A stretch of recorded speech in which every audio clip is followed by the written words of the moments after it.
think Barcelona made the same mistake that Real Madrid made last season. Because Bellingham carried that team. It should have been Bellingham they should have pushed for the Ballon d'Or.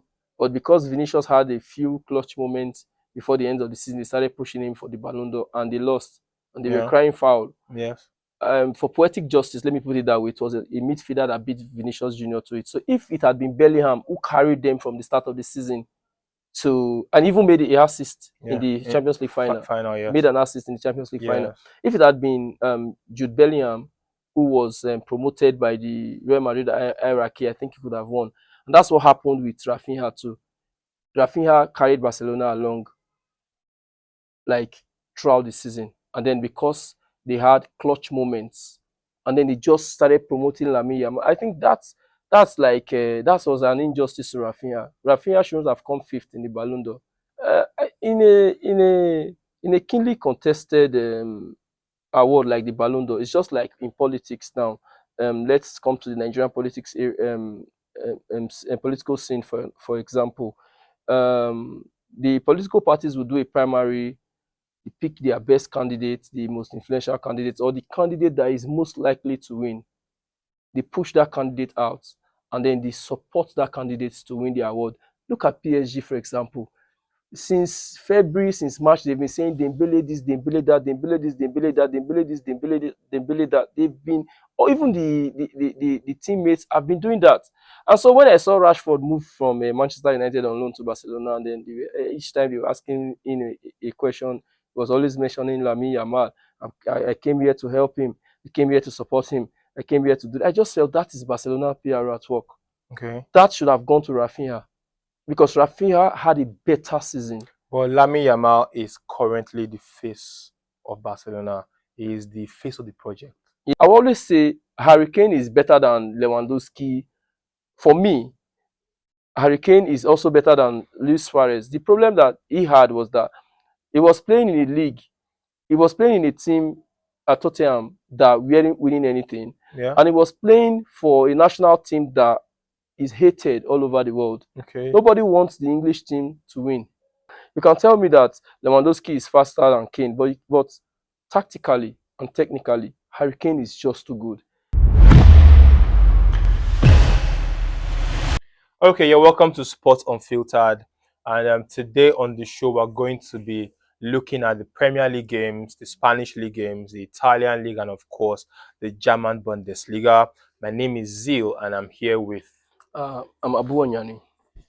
Okay, so today we'll be looking at all of the games that we have for this weekend and analyzing them, and of course looking at the performance of the teams so far this season. Okay, so in the Premier League, our first game for this weekend is Brentford versus Manchester United. Brentford will be hosting Manchester United, and we know Manchester United have had a very tough start to the season.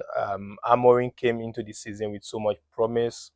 Man, you did a lot in the transfer window, but so far it's looking like the investments have not panned out. I think for me, Amorim is just facing criticism based on the standards that we already have. Okay. Sets, or based on the standards that we expect Man United to have. You understand? So, for example, he came in last season. He was much criticized for the formation that he uses, and he failed woefully in the league. If you look at the array of supposed staff that players that you're supposed to have at Manchester United, I call them staffs because I tend to look at them like you look at professionals from other sectors. So now I'm a Man United fan, and we expected him to at least clinch the Europa League title as a consolation. And if he had won the Europa League, we wouldn't be having this conversation of course today that he failed. Yes. But because he did, he has been criticized, and rightly so, because you are earning the big bucks. You are, apart from being a professional footballer, you are also a star, a public figure. So when you are in such a position, you ought to have a thick skin. You should be ready to take the criticism, and he has been doing that fantastically. You get, and if you look at it again, you see that he has been very brave. he has been the kind of person that has his idea and is Okay. willing to stick to them. Yes. And which is why earlier this week he said that he is not willing to change his formation, even if the Pope wants him to change his formation. And I agree with him. There were a couple of years where Alex Ferguson did not win the league. True. That's Nobody true, yeah. advised Alex Ferguson to change from using a back four. Mm-hmm. There were years when Jurgen Klopp did not win the league when he newly came to Liverpool. Nobody advised him to change from a back four. There were years when Antonio Conte did not do well before he was fired at Chelsea. Thomas Tuchel, the likes of Mauricio Pochettino, nobody asked them to change their back four. I think the main problem that we have is that for those of us who are within the ages of like 18 to 40, 45, we grew up in an era where we watched football teams, in spite of their tactics, always using the back four. Okay. So now when you see somebody that is using a back five, a back three, we are always surprised. We have not taken our time to understand Amorim's formation. And I think respectfully, Amorim plays a back five and a forward five. Okay, but one argument we have had so far is the fact that in the history of the Premier League, only one team has ever won the league playing a back three. That was Antonio Conte's team when he was at Chelsea. Now, this coach for Man United is in his first phase. We understand that he's trying to rebuild the team in his own image. We should give him time. But the question is, should he not adapt his style to suit his players so that Man U can get results for now while he's still trying to build the team? So now, to answer your question, I'm going to quote Frank Lampard. You know, while Lampard was at the helm of affairs at Chelsea Football Club, he was asked why he kept playing Mason Mount as an 8, why he was playing 2-8, and his response to the reporter was that footballers do not run in a straight line. So the fact that somebody is playing a back three on paper, it could be that that person is even playing a back four while the game is on. Yeah, and true. Amorim encourages his defenders to be brave, to come out, step into the midfield. He encourages even the midfielders to go into the attacking phase. What Amorim does is that Amorim does not play the traditional tiki-taka formation as you would have it. Amorim is the kind of manager that wants to either dominate you offensively in phases and also defend strongly in phases. And that's why if you watch Manchester United games, you see that there are always periods of time where for, let's say, 5-10 minutes, Manchester United are just progressively attacking, they are in your half, they are playing, and then after a while, you see them, they are defending again. So these guys, and if you look at them, I'm looking at Lenny Yoro, for example. He's just like Jules Koundé of Barcelona. Yeah. That guy started as the centre back.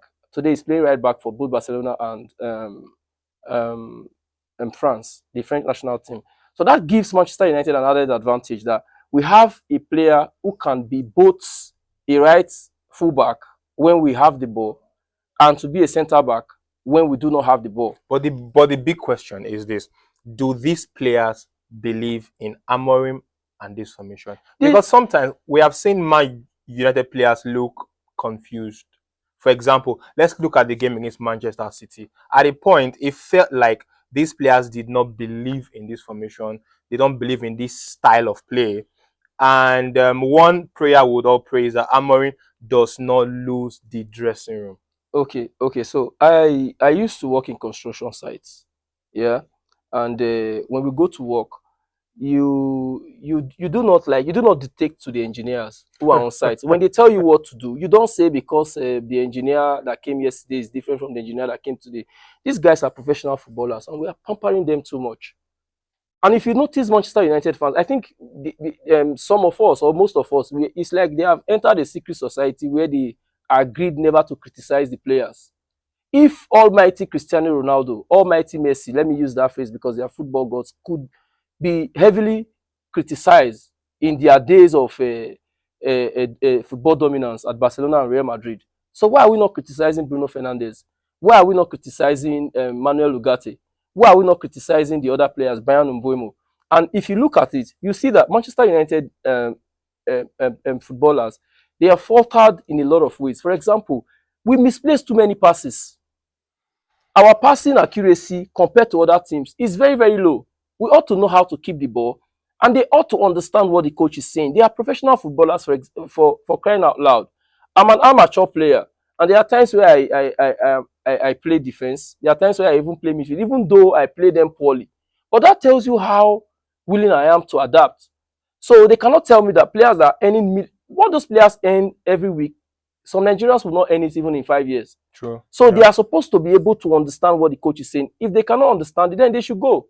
Okay, so the bulk usually will stop on the table of the coach. Yes, of course, and I agree. I think it's time we begin to hold Man United players responsible. For example, because they are over pampered. Fernandes has not had a very good season so far, although against Chelsea, he seemed to have stepped up. And some of the new signings have also not been very fantastic. Mbuemo and even Cunha, who just returned from injury. But we hope that when they travel to Brentford this weekend, they are able to continue this winning run. We hope that they can do a run really after defeating Chelsea. This was the first time in Amorim's career at Manchester United that he has won back-to-back games at Old Trafford. Okay. And we are hoping that he will get back-to-back EPL wins. Okay. For the first time in his Manchester United career tomorrow. Hopefully, although if you are not a Man United fan, you are enjoying the misery of Man United right now, like I'm enjoying Man United's misery. It's football.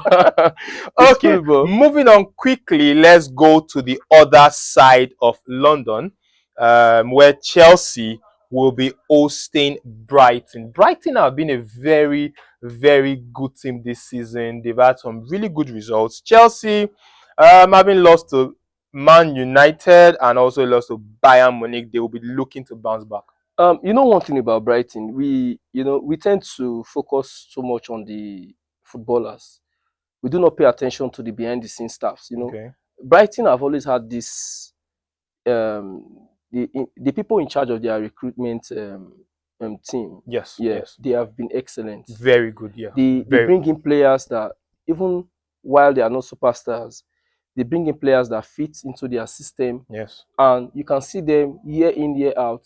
They are always at the middle of the table. Brighton fans are never worried about relegation. And they sell for big money. Yes, they are just hoping for that one season that will capitulate them into the top 6 or thereabouts.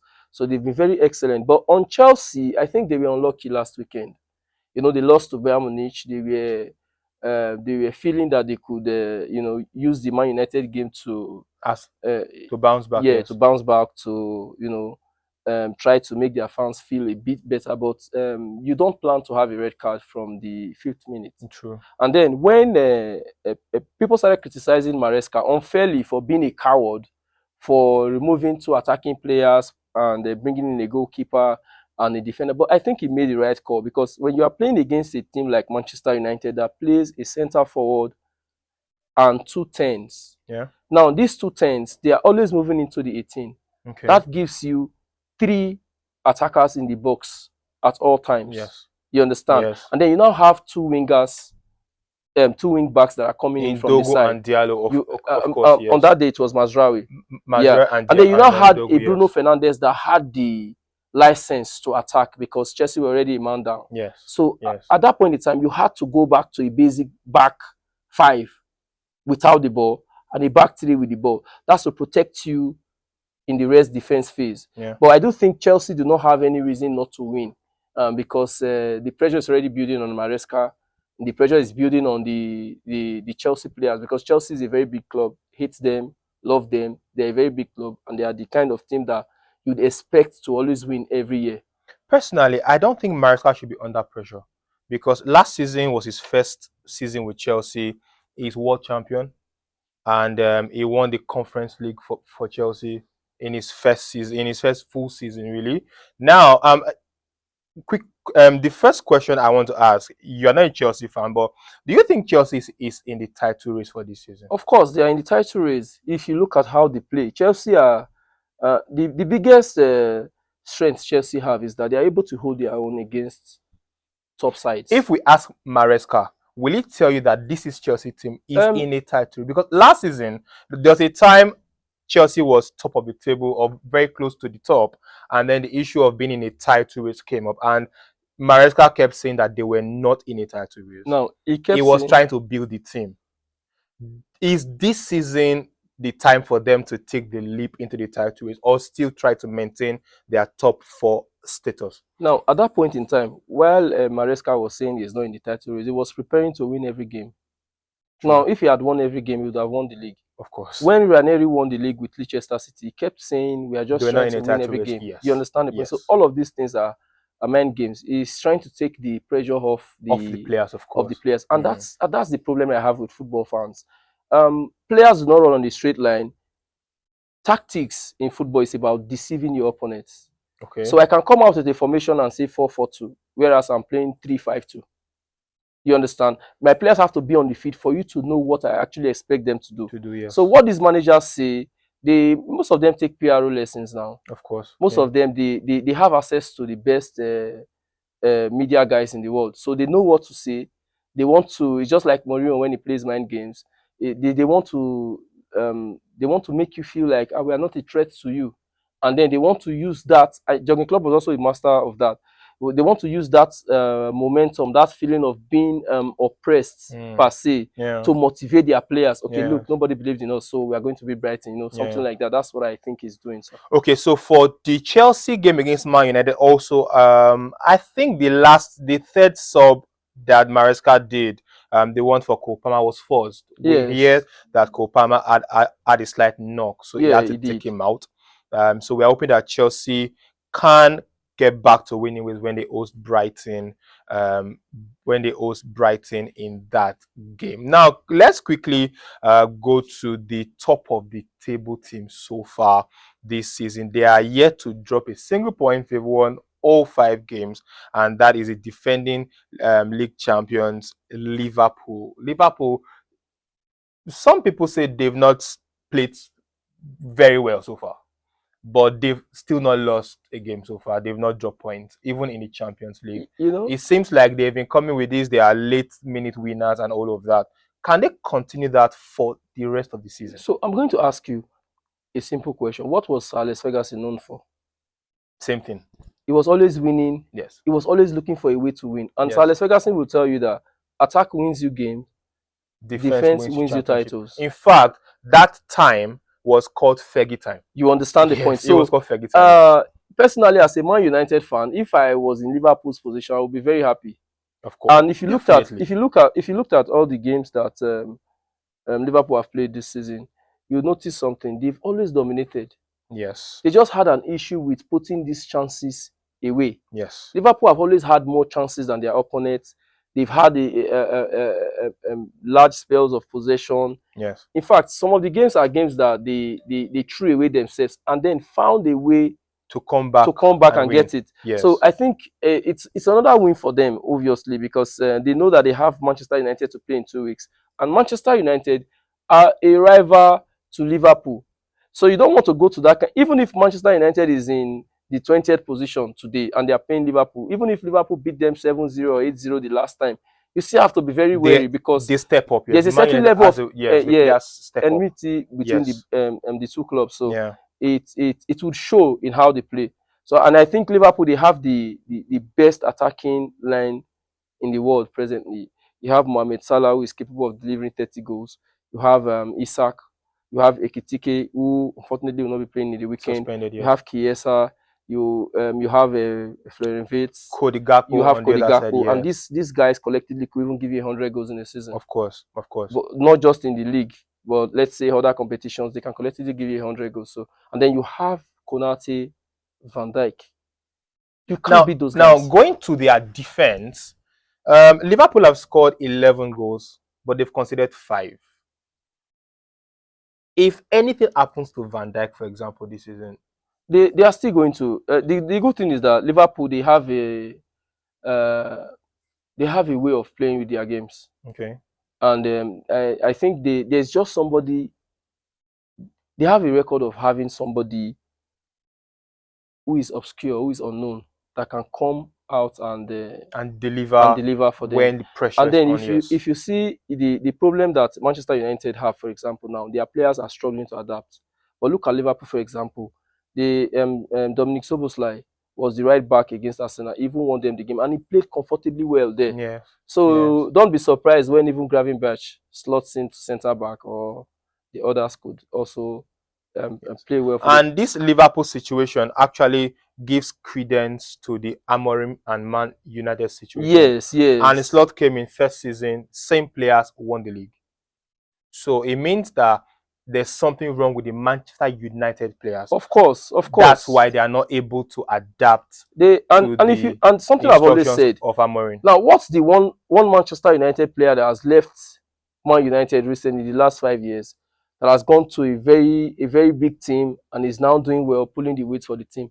A lot of Manchester United fans would say Rashford, because he's in Barcelona now, and Barcelona is at the top of their game. Yes. But, however, Rashford is just playing for a team that was arguably the best in Europe last season. They were just unfortunate not to be at the final. Yes, you understand? And he's like somebody that is coming from the bench. He's not a starter. No, he's not. If you have a fit Lamine Yamal and a fit Rafinha, Rashford would Rashford would not play. Of course. So when you play for a team that is already, and if you notice in Barcelona, Rashford is putting in the work. He's tracking back, he's tackling things. Unlike when he was playing, he was not doing at Manchester United. So if you look at other Manchester United players that left, Fred is in Fenerbahce. Marshall is in Mexico. Garnacho is in Chelsea. You understand it? And Garnacho is even the second team player in Chelsea. In Chelsea, yes, of course. I'm not sure Garnacho will break into the first team. So if you look at Wout Weghorst, look at the players that have left. Victor Lindelof, that Manchester United should have signed Van Dijk, and then they left Van Dijk because they wanted to sign Lindelof. Where is it today? Free agent on the last day of the transfer. He was signed for Aston Villa. It's not even their key player there. Okay, so we have inadvertently gone back to Manchester United. On the other side of Manchester, the blue side, the most successful side of Manchester in the last 10 years? Yes, football did not start 10 years ago. So okay, Guardiola and the boys will be hosting Burnley. Now, let's quickly go back to their last game against Arsenal. We saw something Guardiola had never done before. In fact, at a point, Man City were playing a 5-5 formation, 5 defense and 5 in midfield. We saw Haaland track back and do a lot of defensive clearances. Do you think Guardiola is becoming pragmatic, or is he losing his attacking edge? Guardiola is a very intelligent manager, but it was like a fish out of water that day. Yes. Because if you look at the goal Arsenal scored, he was playing a high line extra time of the second half. 92 minutes. Yeah, and that's why Eze was able to sneak that ball in for Martinelli to score. Yes. Now imagine you are playing a Jose Mourinho side, you are playing an Inter Milan side, you are playing a Diego Simeone side. That game going like that. Those guys would be like in front of their goal. Yes. You are not having a one-on-one with their goalkeeper at that time. Yes. And like you said, that game go end like that. Let me use the pidgin a pidgin phrase for it now. Yes. That game go end like that. You see, I think what Guardiola did with Barcelona was that he had a very brilliant crop of players, and then he had players who were tactically suitable to play what he wants. Okay, you understand? Yeah. And then when he went to Bayern Munich, he had the same thing. So when he came to Man City, if you notice, that first season struggled, even though he bought a lot of players. So he had to re-strategize, go back to the drawing board, and bought more players. Yes, you understand? And create the backup. But this is the beauty of the Premier League. The beauty of the Premier League is money. Every club has money. Everton spent almost 200 million. Of course.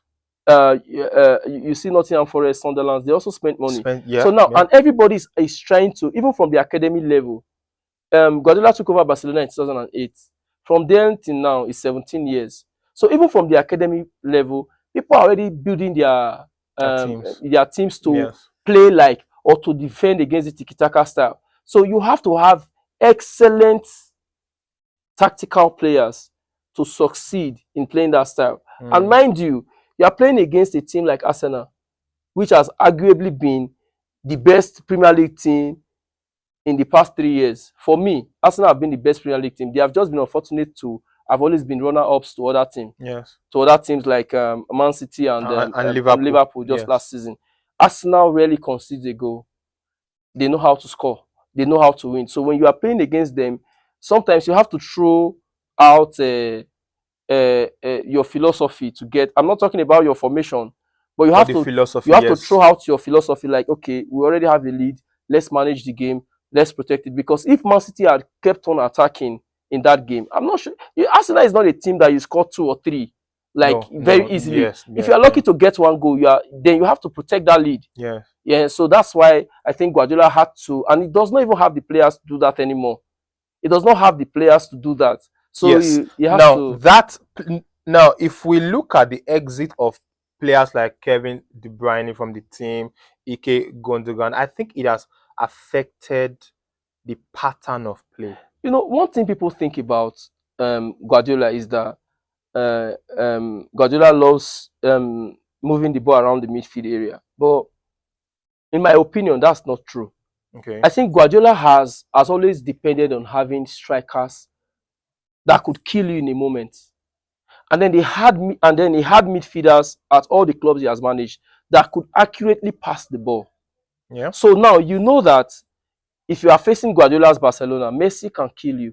So you have to move back to try to limit the space Lionel Messi has. Mm-hmm. And by doing so, you concede the ball to him and he's able to knock it around. That's how he was very, very dominant with Barcelona. That's how he was also very dominant in Bayern Munich. And one of the things that you should know is that Bayern Munich plays virtually in a one team system at the Bundesliga. Yes. Yes. They literally win it every year. They have no real competition. He was not able to replicate his successes at the league level In the Champions in League, the yes. Champions League. And then For Bayern. when he came to the league, you could see that he had Aguero. Sterling was at the top of his game. He also had Foden. He had this fear factor in the attack. Yeah. So you were always afraid of, coming out to press, because you know that if you did, a simple accurate pass to any of the attacking players could lead to you conceding a goal. So that's what he has been lacking in the last 2 seasons, because Grealish could not move the team, Savinho could not move the team, Doku could not move the team. So you didn't even fear them. They were just like cats. They were no longer tigers. Yeah. So you were now able to compress the midfield, take the ball from them, attack and score. So, and Guardiola has already relied on the goalkeepers that could pass the ball that weren't necessarily the best goalkeepers. And that's because Guardiola does not expect his goalkeepers to save more than a shot or two per game. So that was like, okay, you just be good with your legs, would hold the ball, you not have much saves to make. Yeah. I think since he came to City now, this is the first time he's having a proper goalkeeper that saves the ball. I'm not disrespecting Ederson. What Ederson has done for football, Ederson is at the top of his game, but I just think Donnarumma is at the top 1% level of goalkeepers to have ever existed. Yes, in the world to have ever existed. So Donnarumma was it was fantastic. Of course, it was. During the game against Arsenal, made some really critical saves. In fact, Arsenal fans will remember that last season in the Champions League, PSG versus Arsenal, Yes. Donnarumma was one reason why Arsenal got knocked out. I think in the he's semi-finals. Arsenal's personal nemesis. Exactly. So yes, Man City will be hosting Burnley. We expect them to. Yeah, we expect them to beat to Burnley. Although Burnley has performed well so far for a newly promoted team. If you look at the games they had against Man United, and of course the one against Liverpool, they were narrow defeats, really. They were narrow defeats that didn't tell you the story.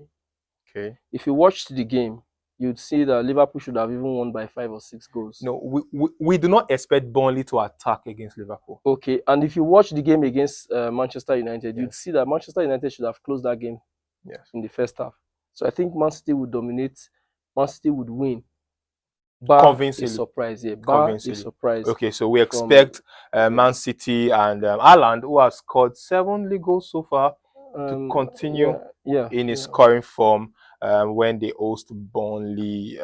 Start padding opportunity for Haaland, if you ask me. It's not easy to start part. Sesko has not scored for Manchester United. Okay, yeah. Sesko is on his way to 007 for Manchester United. And of course, on Sunday, let's just take one game from Sunday. Newcastle United at St. James's Park will be hosting Arteta and his Arsenal team. They've not won at Newcastle for a long time. And the thing is that both teams, they have big, strong, fast defenses. Hmm. You don't score against Tottenham. Sorry, against Newcastle easily. Yes. You don't score against Arsenal easily. Yes. So it's going to be a game that will be decided by one goal. Wow. Yeah, it will be that tight. If you look at their defensive records this season, you'd notice that these guys, they are hard nuts to crack. To crack, yeah. Yeah, Yeah. so Arsenal has considered only 2 goals this season. One from that fantastic free kick from Dominic Zoboslai, yeah, and then of course Alan's goal. Alan's goal was the first one they've considered from direct play this season. Even in the Champions League and of course the Carabao Cup, they did not concede. So it will be a very interesting game. But I think it will also be a very defensive game because both teams, like you said, have very strong defenses. The Arsenal attack is not it's not ticking yet. It's like there's still something missing. I don't think there's anything missing from the Arsenal attack. I think Okay. that our expectations of these teams is what is killing us. Because you are looking at it from the perspective of, oh, Arsenal are a big team, but against Manchester United, it took um, the the goalie's mistake after Yes. by India of Manchester Yes, of United to get course. them the win. Yeah. Against Liverpool, they were unlucky to have They were conceded unlucky, via very unlucky, a yes. devilish free kick. And against Man Yes. City, they held themselves Yeah. properly. So if you look at it, you've seen that they've played three top sides. Top side so far, They've played yes. three top sides so Yes. far, and then And they this got will be 4 points. the fourth top side they will be facing this You season. get, Yeah. and this is just like 6 games into the season. Yeah. So they've actually not done poorly. They've gotten 10 points. Yeah, another quick question and a concern for most Arsenal fans will be the fact that injuries seem to be coming to be hitting this team left, right, and center. During the Man City game, they lost Noni Madueke. I think he'll be out for about 2 months. And of course, you know that Kai Havertz is almost back. He's training again. Gabriel Jesus, we've not seen him this season. These teams, how do they balance injuries with expectations from the fans? They have a very big squad. Arsenal is a very rich team. Okay. They have a very big squad. For the first time. Arsenal is a very big team. Yeah. They are one of the biggest clubs in the world, even though they never actually win the trophies that matter. Yeah. Yeah, but they are still there. They are still up there, and they have squad depth. Okay. They have squad depth, and then they have players that could rotate and play in any of those other positions. For example, I'm not sure they felt Odegaard's absence too much. No, they've They've not. lost Noni Madueke. Saka is Martinelli back. could play there. Yeah, Saka is back. yes. Eze could also play there. Yes. Trossard could play there. So Yes.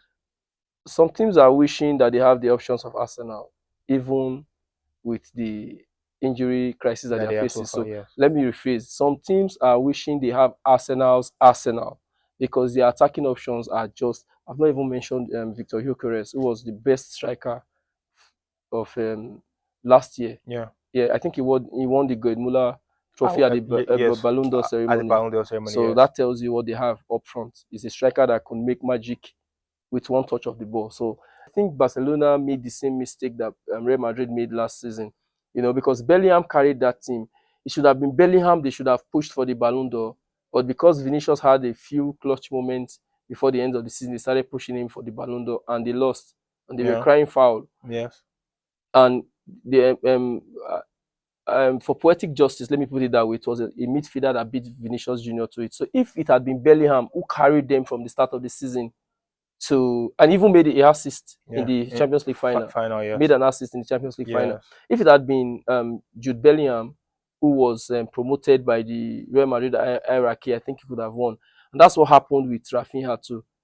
Rafinha carried Barcelona along like throughout the season. And then because they had clutch moments with Lamine Yamal, because we were saying, this guy is a whiskey, this guy is 18, this guy is trying, this guy is good.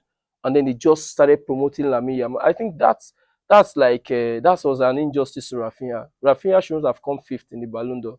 Well, personally, second. Before we go to the Ballon d'Or, Barcelona will, of course, be trying to beat Real Sociedad because they need to keep up with Real Madrid for this season. Real Madrid seems to be having a very good season. Barcelona cannot afford to drop points. Back to the Ballon d'Or ceremony, we know that Ousmane Dembele was crowned as the best player in the world for the year. And personally, I think one thing that worked against Rafinha was the national team performance of Brazil this year.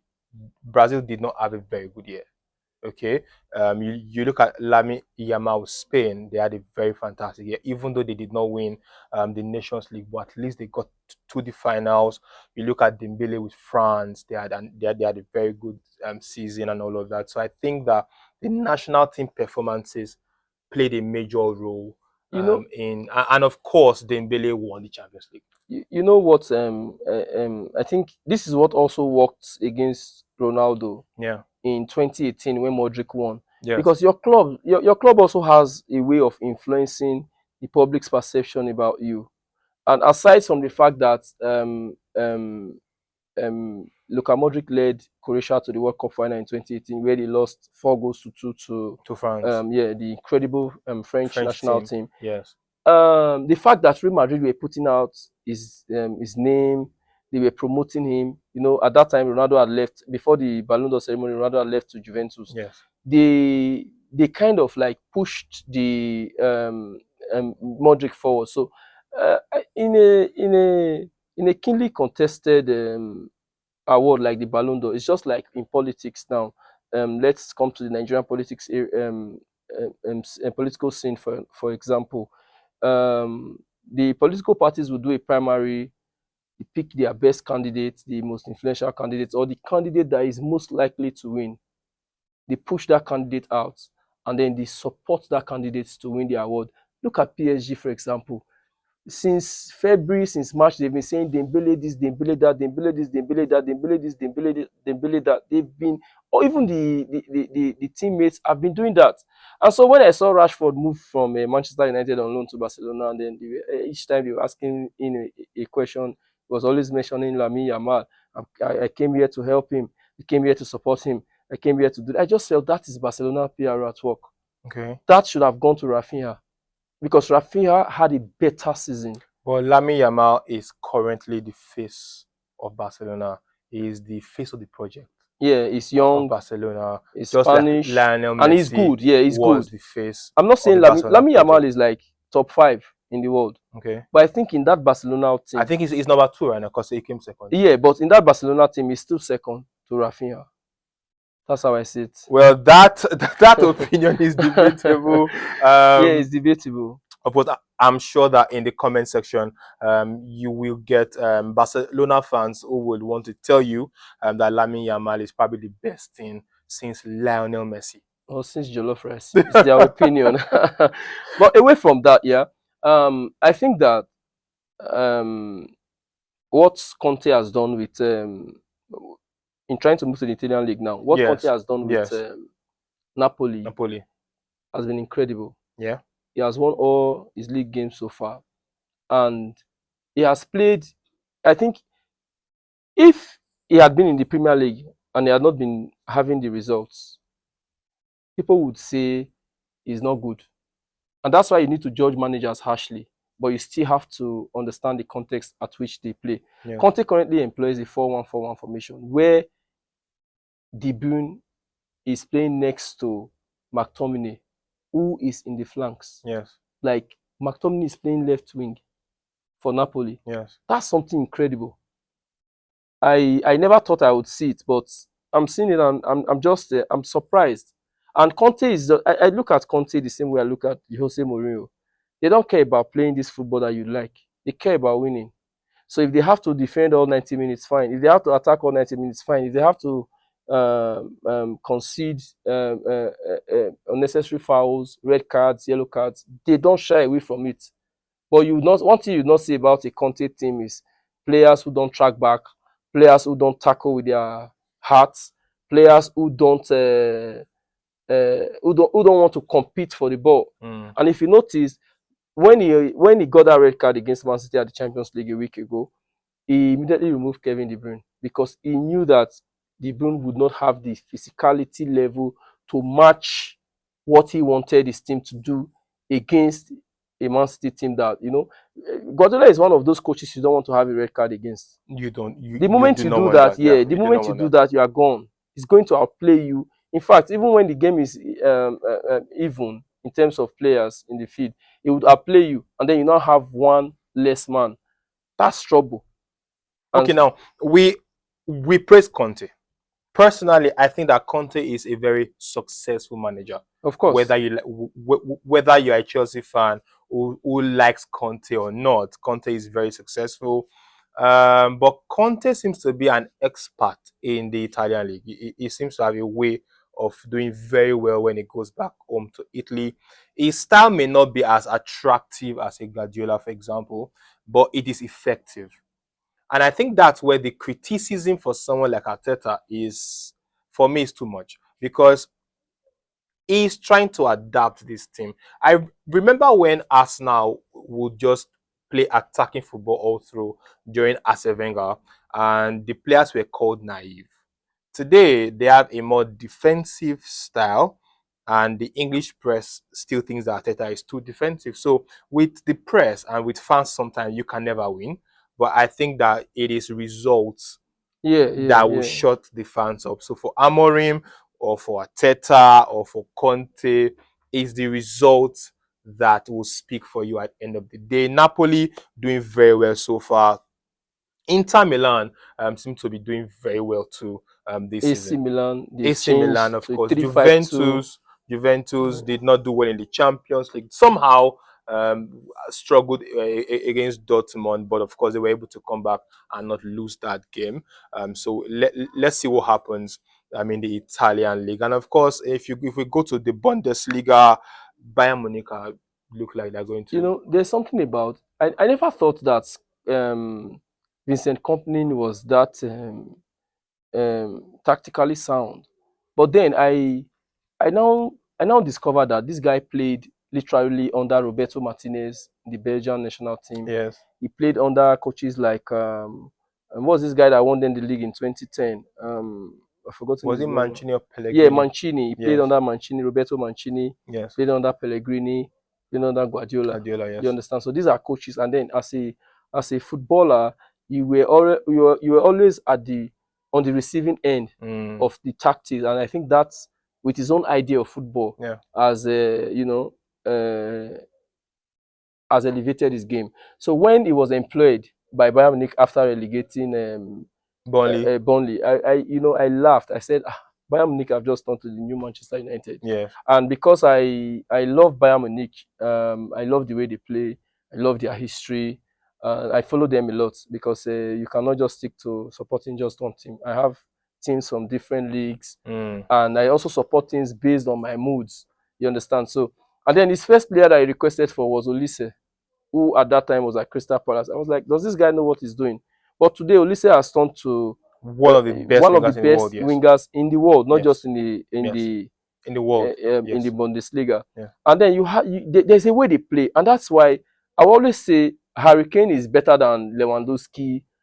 For me, Harry Kane is also better than Luis Suarez. The problem that he had was that he was playing in a league, he was playing in a team at Tottenham that weren't winning anything, Yeah. and he was playing for a national team that is hated all over the world. Okay. Nobody wants the English team to win. Nobody wants them to win. And then when an English player makes a mistake, you you um you tend to blow it out of proportion. You can tell me that Lewandowski is faster than Kane, but tactically and technically, Harry Kane is just too good. Passes, being at the right place at the right time, and finishing. And I think at the end of his career, he's going to get the accolades that he deserves. But for now, we are just seeing the guy that came from Tottenham that won his first title last season.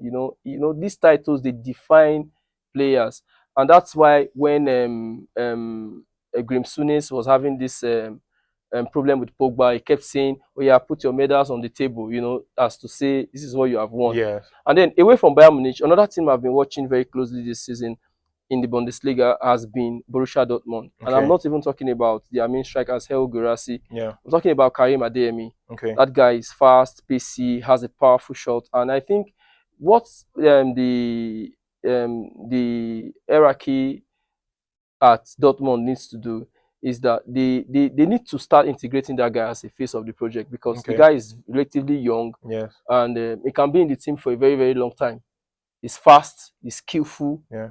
And you remember the goal he scored against Chelsea at the Champions Yes, League when he of ran course. from defense, Yes. beat the goalkeeper, and scored. And he's capable of doing that. You know, he has even scored in back-to-back games in the For them Champions League so far, and yes. in the league. In the And league, they were yes. all from powerful shots from around the box. So I think he's my player to watch in the Bundesliga, though. Although you can never write them off, sure, but I think Bayern Munich would win the league. Okay, so when it comes to Harry Kane, as an Arsenal fan, I'm not supposed to like Harry Kane, but I'd say that when it comes to finishing, he's one of the best strikers in the world, whether you like him or not. Although I prefer Suarez, I prefer Luis Suarez. Um, Total football, I prefer Luis Suarez. Luis Suarez can dribble, he can drop deep and do a lot of things. But Kane of can course, drop deep too, when but it comes to cannot dribble finish, yes. as much So, as, but yeah. when it comes to finishing, of course, Harry Kane is one of the best strikers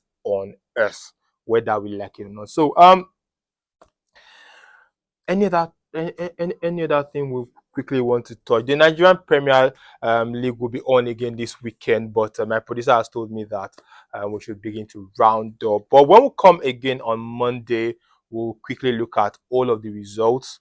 And we've predicted some of the games so far. We'll wait Yeah, and see if our predictions will yeah. be accurate come Monday morning. So we have said that we expect the Arsenal Newcastle game. We said it's going to be a very tight game. I think it's Newcastle Newcastle and Arsenal, yeah, yes. Newcastle Arsenal. Yes, it's Newcastle going to Arsenal be, game will yeah, be a very tight game. yeah. Tottenham Hotspur will also have I think they are going to beat Wolves. Wolves will have also not be gotten a yes. single point this season. I'm not sure they can start with Tottenham. Okay, okay, And then to wrap it up from my end, I think that we should start watching the Nigerian leagues more often, even yeah, though the football they play is not qualitative. You know, I struggle to watch them because I don't think any of the teams they have even a playing pattern. What they do is that the home side presses the away side. The home side gets most of the decision. The home side, it's just that way in the Nigerian Premier League. So it's very very annoying to see that they are not investing in yeah. the how do I put it? They are not investing in the um, academy. They Yes. are not teaching the players what to do and how to do it. But I will still watch Nigerian Premier League games this weekend. I do that every week, but I know that there are areas for improvement. I know you were in the stadium to watch the Bendel Insurance versus Niger Tornadoes Yes, game yes. recently at the Samuel Ugbemudia Stadium here in Benin City. So thank you for being with us today. You can drop all of your comments and all of your questions in the comment section. Don't forget to like and subscribe on the channel. We'll see you again on Monday when we'll be looking at all of the results from all of the games and that we have looked at today on the show. Thank you for being with us, and we'll see you on Monday. Yeah.